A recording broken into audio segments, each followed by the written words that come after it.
Welcome to Inside Track from Planet Tracker, a series of podcasts where we talk about some of the key themes the investment and finance community needs to know about for COP27 this November. I'm Peter Elwin, Director of Fixed Income and Head of the Food and Land Use Programme at Planet Tracker, and in each episode of Inside Track, my guests discuss the finance community's role working alongside policymakers to transform sectors and systems, and offer some insights to help us navigate the negotiations in Egypt. In this episode, we're talking about how a progressive policy on supply chain traceability, tracking goods from source to delivery, could transform investment from plastics right across to food. Supply chain traceability makes financial sense, and it's good for the planet. We need more companies to fully trace their supply chains.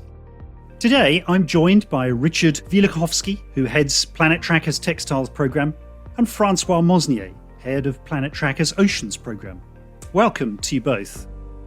So, in terms of traceability, if we can sort of maybe start with a really basic question, why is supply chain traceability an issue for financial institutions? Why should they care? Richard, maybe I can throw that over to you. Yeah, sure. I think most fundamentally because it can really impact the stock price and therefore the investments that these institutions are making. I mean, if I think in my textile space as a good example, back in 2020, we saw Boohoo, who was a real stock market darling, huge growth, very exciting online retailer, sort of riding the wave of digital in fashion, lose 25%, or about £1 billion of market cap on the back of a revelation from a journalist investigation that they had sort of modern slavery in their supply chain. They were underpaying UK garment workers, so they were being paid less than the minimum wage.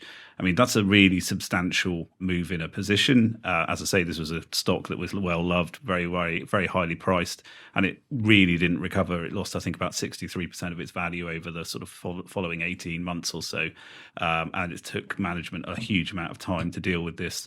So I think most fundamentally, it can really, really impact, investment returns when something really goes wrong in a supply chain. François, I mean, Boohoo, obviously textiles. Any similar sort of concept in terms of oceans? I think Richard talked about risk management, which I think is the key one for all sectors, actually, not necessarily textiles or seafood or food in general. One key thing, I think, is the interconnection of supply chain, and that was made very evident during the pandemic. For example, in the UK, consumers learned of the reliance of ice cream deliveries on natural gas prices. And so natural gas prices rose, first fertilizer facilities shut down, which resulted in CO2 actually no longer being available because CO2 is a byproduct of that manufacturing process. So that was quite ironic, by the way. And if you had traceability at the time of this supply chain, you would realize this interconnection. But there's another thing I would add, I think, and it's on sustainability. Many companies actually claim to be sustainable, but without traceability, there is no evidence they are. So traceability is a necessary, but not sufficient, of course, a condition to be sustainable. So, for instance, if I say, okay, I am sustainable because I cycle to work every day. Let's say that's what I'm saying. I could lie, or I could forget to mention that I cycle to work only when it's sunny. So I can post pictures of me with a bike on social media, which is what companies do, but that still doesn't guarantee anything. Now, if I decided to record on an app every day when I cycle to the office, this is very close from actually disclosing my efforts of being sustainable. So you've got actual traceability. So I think that's the minimum we need to ask companies to take the steps to voluntarily track their products across supply chain. That's a really interesting example. I'm quite impressed as well how you got from ice cream to cycling your bike. That's quite just my personal passions, really. Both of them integrated. Richard, I think that's a great example from François. And I mean, I think even beyond the corporate, I think you can move it on to the investor and say, do you really care about what this company does? Is it just an investment that you're looking for a quick bang on the stock market, or are you actually interested in what the business is doing? If you are, you need to understand about its supply chain, because otherwise you don't really fully understand the business that you're putting your money into. So I think it entirely to your point, sustainable. If you're an investor who's interested in sustainability, you need to be thinking about traceability for the companies you're putting your money to work with. And actually, that's a really interesting point, isn't it? Because, I mean, if you're thinking from a very simple sort of purist financial analysis perspective, if you put sustainability to one side for a moment, what you've actually flagged there, Richard, is the fact that if you really want to understand the business and its economic dynamics, you need to understand its supply chain. And I think in a world where many, many businesses have effectively outsourced their sort of core manufacturing, and if you like, in many ways, what in the old days would have been considered the heart of what they do, so Boohoo doesn't actually make clothes, it has other people who make them for it and then ship those clothes to it, and then it retails them. To really understand what we might have previously thought as an integrated textiles company, we need to look down that supply chain and effectively sort of reintegrate it. Is that a fair analysis? I think that's very fair. I mean, I think you pick up a good point in the textile sector that these days the brands that we know that we go and shop in on the high street don't tend to actually be backwards integrated down the supply chain. They're dealing with an absolute web of companies that are supplying the garments, the fabric into those garment manufacturers, the fibres into those fabric manufacturers, and all the way back to the raw materials. There's multiple tiers of supplier that aren't owned by Boohoo. So to understand the risk and as an investor, you really need to know more about what's happening under the hood. It's not so simple as the clothes just appear and you sell them. You do need to think about what could happen. What could things like I guess was it Evergrande when the boat got stuck in the Suez Canal? Well, if you knew where the manufacturing footprint of your clothes is, maybe if it's all in the Far East, suddenly you would be thinking, okay, maybe they're going to have stock issues. And therefore you would be pricing that into the way you think about investment. Whereas if you knew that they sourced everything out of Europe, you'd think, well, this is largely irrelevant, and actually this could be a share gain opportunity if others have a problem. And so only with that deeper analysis could you actually make that sort of judgment and put that into the sort of pricing that you're thinking about.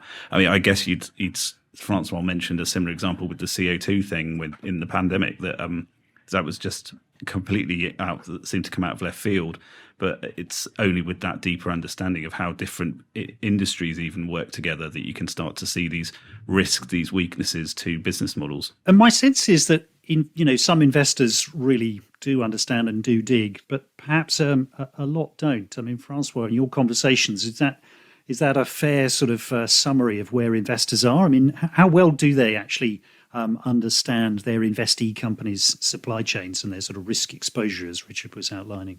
Well, I think you need to split between investors and investors because, of course, someone that takes a 10-year position in a stock with 10% of the company will know way more, or will want to know way more for sure. But here, regardless, really, it's quite difficult to put the blame on financial institutions, actually, because they can only know as much as what is out there. So the companies have to disclose, right? Otherwise, the other alternative would be to make estimates, but that can be, of course, a little bit random if you want. So if the companies don't disclose who are the clients, who are the suppliers, which is the same effectively, depending on how you look at it, then it doesn't work. I was reminded of that lately because of an example that I thought would be easy, which is tuna in the Seychelles. Actually, there's a massive processing plant that belongs to a company called Thai Union in the Seychelles, and it's very easy to check what they're doing, where they catch the tuna, and then trying to find out what happens to the tuna later on. So who are the clients? Where does that tuna go? Very, very, very difficult.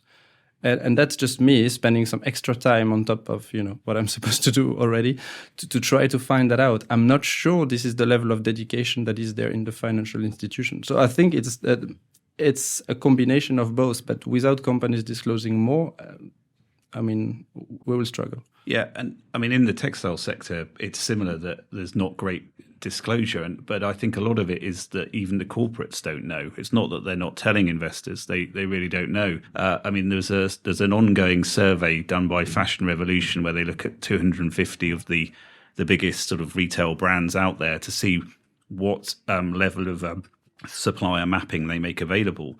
And as of 2021, about half reported their tier one suppliers. So that would be the people supplying the finished garment into the brand ready for retail.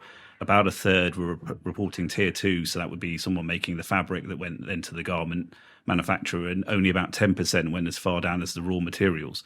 So a really small percentage actually have full visibility of their supply chains. And therefore, it's incredibly difficult for an investor to do more than that. You're asking them to be able to almost look inside a company, look at the contracts that they don't have access to, and somehow trace that back across this web of international players. It is a very difficult space to get clarity in at the moment. Which is a crazy thing if you think about it. So that means company just buy products from another one, and that product was bought or purchased or manufactured or processed, whatever, by another company.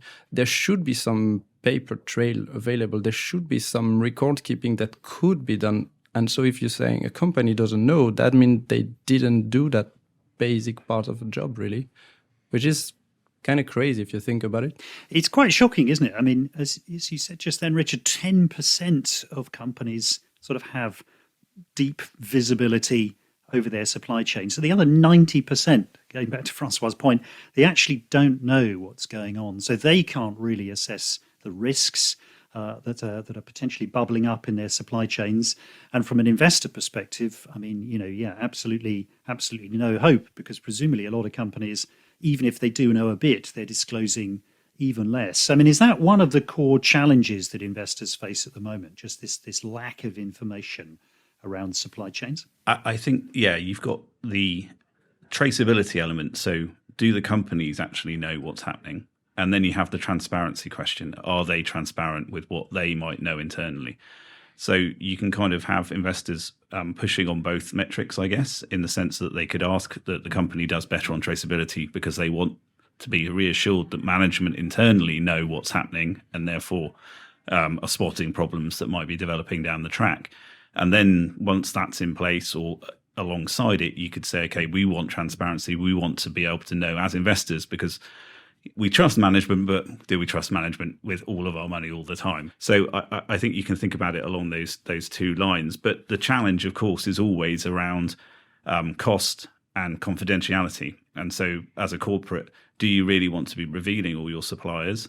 Because other people may look at that and think, okay, well, what does that allow me to do commercially that might give me an advantage? Then I'm sure there would, and we know there has been in the past from our own work, a lot of pushback around how much does it actually cost to put in a traceability system to be able to track that cotton all the way from the field to the T-shirt that ends up in your store. It's just, the pushback is it's just too expensive to do. And that cost is a really sort of interesting debate, isn't it? Because I know both of you have done work in the oceans context and in the textiles context around companies implementing traceability systems for all the sort of beneficial reasons that we've already alluded to in terms of understanding the risks and really getting a clearer sense as to what's going on beyond the immediate contractual relationship with your tier one. But is it too costly for companies to do? Is that a legitimate excuse or a legitimate explanation for lack of action? I think it's a very, very bad excuse, actually. We've been through the list of all excuses. And this one is particularly bad. And I spent way too much of my summer holiday trying to look at this. Actually, I've talked with many, many providers of seafood traceability vendors. Of course, they have a vested interest in the question, but I tried to remain impartial, and hopefully I was trying to find how much they charge, right? How much they would charge a company on their seafood traceability. It's just for seafood, right? So maybe the prices vary on other sectors, but I'm sure it can't be that different. Okay, so that's your cost effectively, right? That's the biggest cost. You need to buy the software, then you need also to buy the hardware, any tags, any RFID devices, whatever. Without entering into the jargon, basically, You buy some software, some hardware, maybe some people and a little bit of training. But then what are the benefits? And we've looked at all of this. So there are many, again, without entering into details, what happens is basically you have lower food recalls.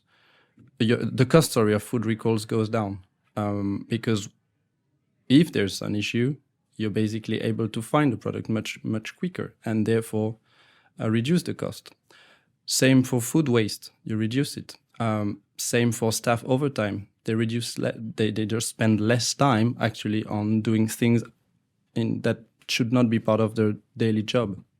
So I think the way you should think about it is traceability is a bit like an insurance policy, except that the premium that you pay for every month, it not only covers you in case there's a risk, in case there's an issue, but it also reduces the likelihood of that risk happening because your business is more efficient. And on top of that, the premium actually generates savings. If you want, you get an interest on your investment.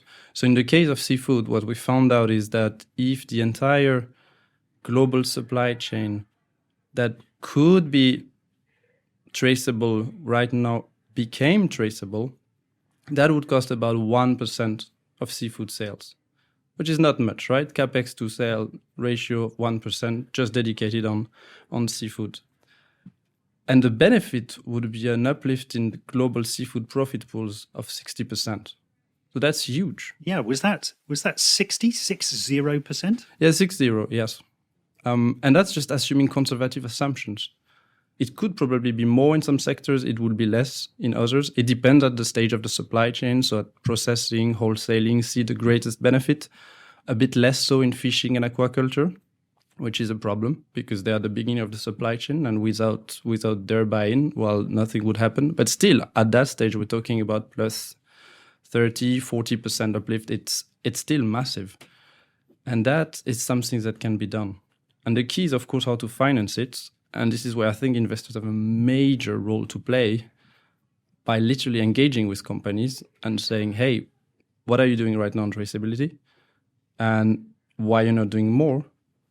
And how are you going to finance it? And investors have many reasons to finance these things. And lastly, if investors don't, maybe governments could chip in too.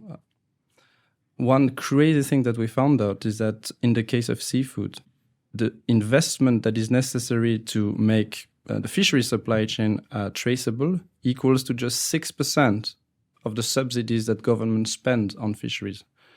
Many of these fishery subsidies have been called illegal in June by the WTO decision. So government could just reallocate a tiny part of them, keeping fishers happy, keeping their voters happy, and at the same time, massively improve the sustainability of the supply chain and the profitability. So it sounds like a no-brainer. It really does, doesn't it? Is that just an oceans thing, Richard, though? I mean, or have you discovered that applies more broadly? I'd say we'd found something very similar in textiles. So very much to Francois's point, the investment in a traceability system can actually be a net profit positive for companies. It can help the business be more efficient. You can spot things like over-ordering. It can help you in terms of logistics, so making sure that all the parts of a garment arrive at the garment factory at the same time, and therefore you're not ending up paying maybe for air freight costs to get things there on time, or else or rushing things there so that you are not sitting there waiting for the buttons because they're trapped on a boat somewhere else, and so the garment's not going anywhere.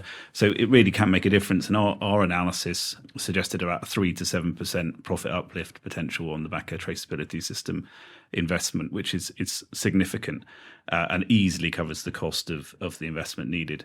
I think that the challenge in textiles is to that point of the dispersed nature of the tiers of supplier, is that it's not the brands who are really going to make that money who are going to actually have to necessarily spend the money. It's going to be needed to be spent all the way down that chain. So what investors need to do is, and corporates need to recognize, is they need to take responsibility. They need to be taking their money, that the saving they're making, and investing that back down the supply chain into traceability at all the different steps. And we've heard brands say, oh, well, the guys down the chain don't want to spend the money. And it's like, well, okay, fine. They may have a very tight margin at the moment. This is an industry with quite tight margins for all the steps. You're competing very hard on price quite often to get the contract from the brand to do the manufacture.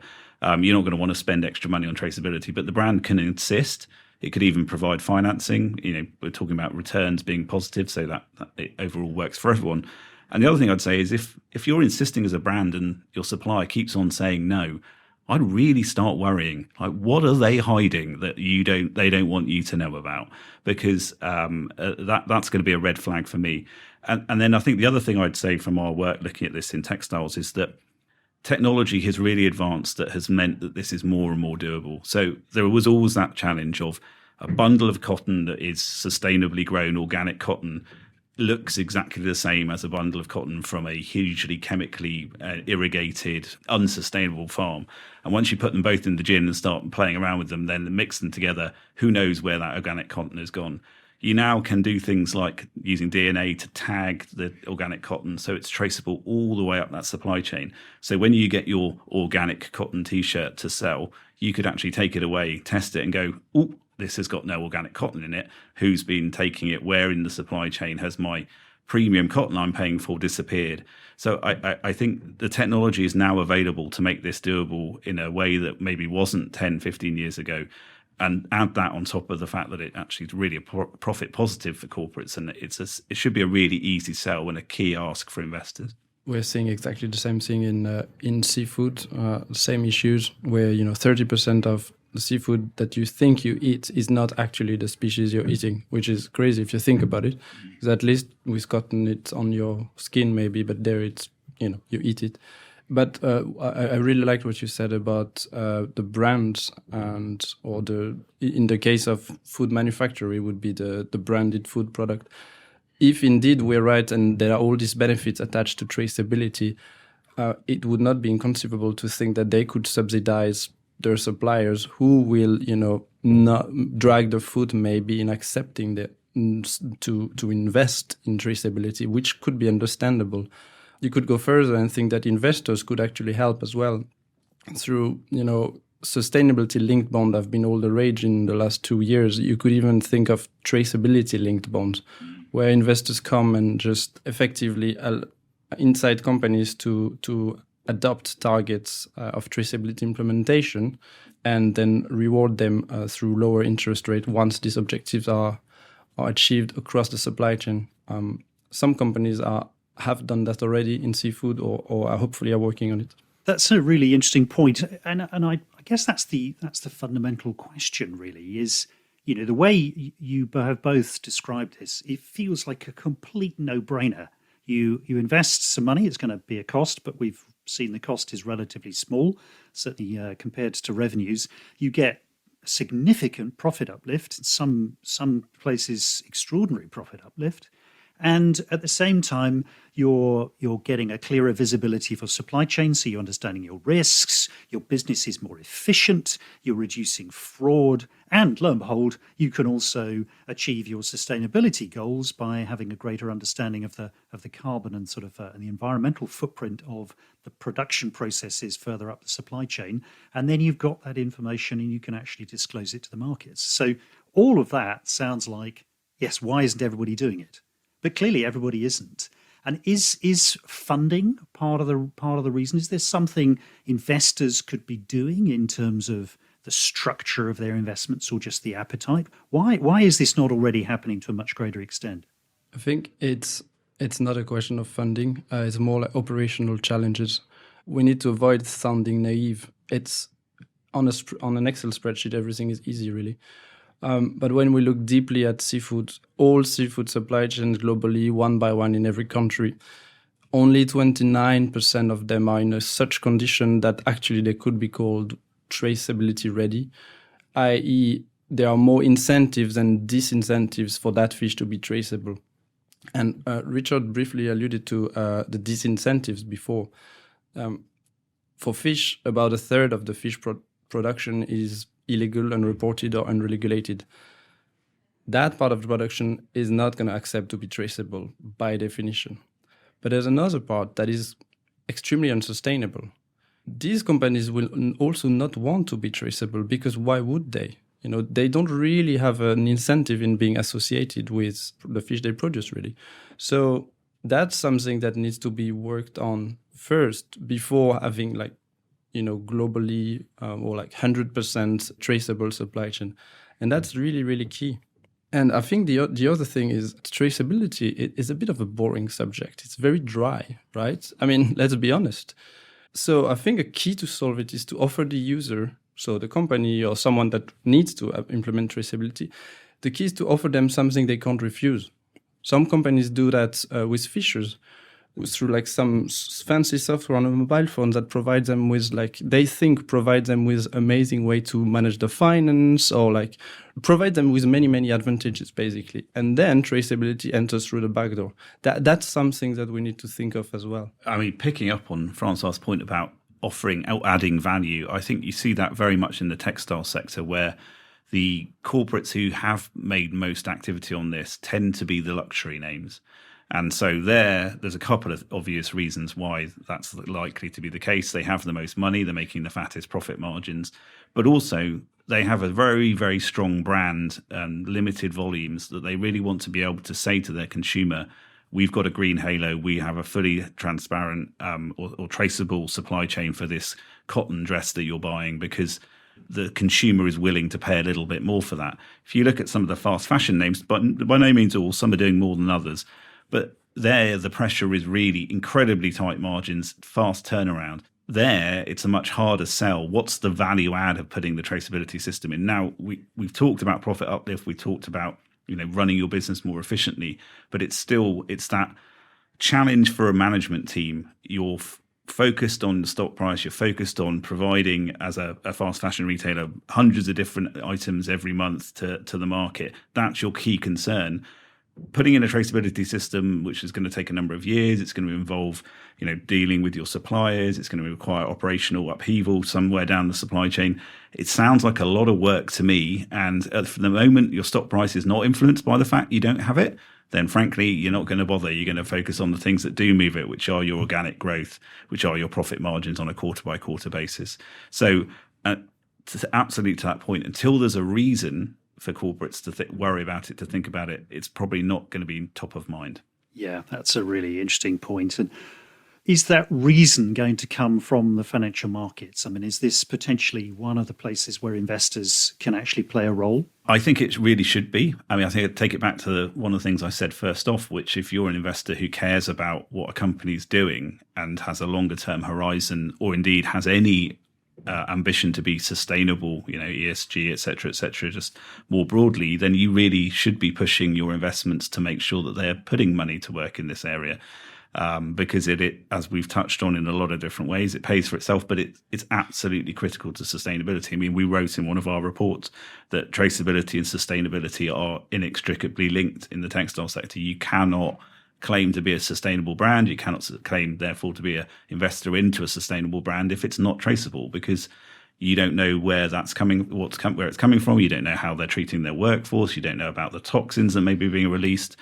All of this snowballs into a world where you're saying we're sustainable, but then you're not. And then that's a terrible reputational risk to you as the investor and also to a corporate. Yeah, and just to add to the point on, is it going to come from investor? I think something that we need to keep in mind kind of more holistically, if you want, is the way investors look at financial statements. We have to be honest, really.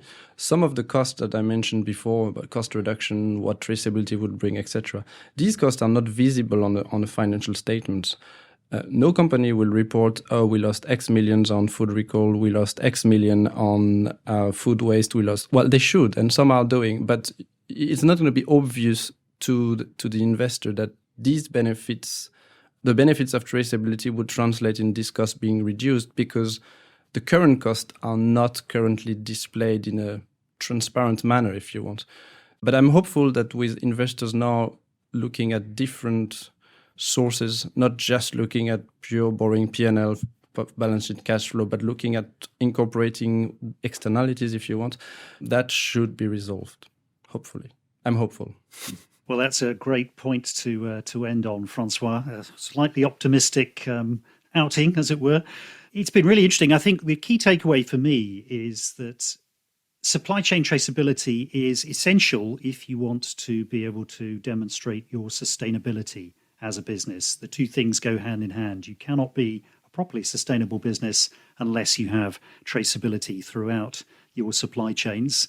But the other thing I think which is really interesting that's come out of our discussion is that there are some terrific opportunities for investors if they help to address some of these issues, if they're actually prepared to put money and pressure into companies to engage in their supply chains and institute traceability systems. There are potential real financial rewards that can be harvested by those financial institutions.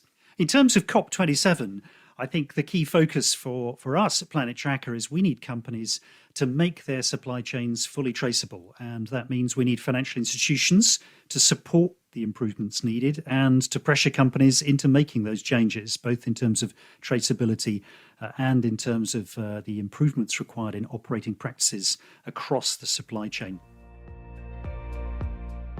So thanks very much indeed to Richard Wielechowski and to François Mosnier for your fantastic contributions today.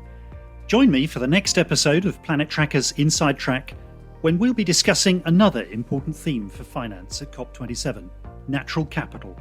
And I'll be joined by Planet Tracker's CEO, Robin Millington. You can subscribe to Planet Tracker's Inside Track wherever you get your podcasts, or by going to Planet Tracker's YouTube channel. I'm Peter Elwin. Thanks for listening.